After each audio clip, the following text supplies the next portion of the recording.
Hello সবাইকে। তো আজকে তোমাদের সাথে আবারও একটা নতুন ব্লগ শেয়ার করছি। তো আজকে ঘুম থেকে ওঠার পর থেকেই আমার একটু মাথা ব্যথা ধরেছিল, জানি না কেন। আর এরকম মাঝে মধ্যেই মাথা ব্যথা আমার ধরে। তো ঠাম্মাকে প্রোটিন পাউডার যেটা খাই সেটা গুলে দিলাম আর ওষুধপত্র দিয়ে দিয়েছিলাম। আর আজকে ভেবেছি আমি এক্সারসাইজ করব, কারণ আমার প্রায় 2.5 মাস হয়ে গেছে কোনো রকম এক্সারসাইজ হয় না। আর আমার এক্সারসাইজ বন্ধ হওয়া মানেই 2.5, 3 মাস, 4 মাস এটা কোনো ব্যাপারই না, এরমই বন্ধ হয়ে যায়। মানে একবার বন্ধ হলে আর আমি এনার্জি পাই না নিজেকে উঠিয়ে ম্যাট অবধি নিয়ে যাওয়ার জন্য। যাই হোক, তারপর আজকে তো বৃহস্পতিবার, আর বৃহস্পতিবারের পুজো করব বলে সকালে আমি কিছু ডিম টিম খাইনি। তো আমি ব্রেকফাস্টে খেয়েছিলাম চকলেট, ওটস আর দুধ। তো ওটস খাওয়ার পরে আমি স্নান করে চলে এসেছি ঠাকুর ঘরে। আর একে তো বৃহস্পতিবার অনেকক্ষণ সময় লাগবে পুজো করতে, আর তার উপরে ঠাকুর ঘরের বেদিতে আবির রয়েছে, কারণ ঠাকুরকে আবির দিয়েছিলাম।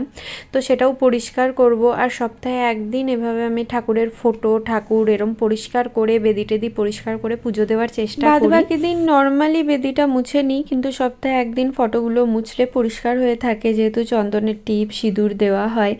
যাই হোক, আজকে কোনো রকম ফল বা প্রসাদ ছিল না, তাই মিহিদানা দিয়েই পুজোটা দিয়েছিলাম। নইলে বৃহস্পতিবার ফল থাকলে ফল দিতেও আমার খুব ভালো লাগে।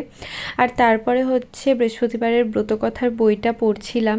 আর এই বইটা পড়লে না এমনি কনস্ট্যান্ট যেহেতু এক তালে মানে পড়া হয়, আমার একটু মাথাটা ধরে যায়, যেহেতু আমি জোরে জোরে বইটা পড়ি।